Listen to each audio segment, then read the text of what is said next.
All right, Tim Legler joining us now to break down the Clippers' Game 3 win. They held the Jazz to 106 points, Utah's fewest of the series. So, Tim, how were they so effective on the defensive end in this one? Well, listen, the Clippers, first of all, they've got enough defensive talent to win the whole thing. And so the question for me in the first two games in Utah was, why are they being so reactive to what Utah's doing? Nothing they did was proactive. And I thought they were much more proactive in this one, much more active flying to the basketball, much more active on their defensive rotations. And you'll see what I'm talking about. And they were converting that into offense. Here's a great read by Luke Kennard on the weak side. It looks like Rudy Gobert has a dunk. It's a great read from the weak side, coming to get the steal. And then modern basketball, guys, 3-on-2 break. What do? Let's fan out to the corners for a three-point shot. But it's a great read. And obviously the Clippers shot the ball lights out from the three all night. And here's what I'm talking about with that help.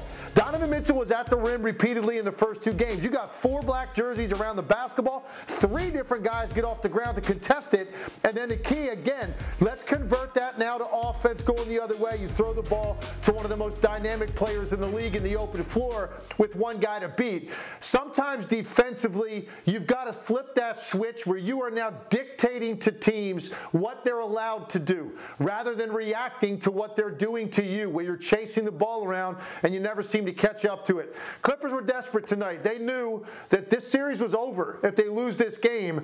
They answered the bell, put up a big number by shooting the ball well, but more importantly to me, more impressively, I thought their defense was much more connected in this game. Yeah, and a major storyline in this contest was also Paul George. 31 points, hit 6 threes in the contest. Listen, we have definitely pointed out his bad games over his postseason career, so it's time to show him some love. What was working in this one for him? Yeah, and look, and I've been right there at the top when it's happened. He's had some moments in the postseason where you kind of scratch your head because he's so talented, but he's had a phenomenal postseason to this point. He really has. And this one, you could see it right in the beginning of the game.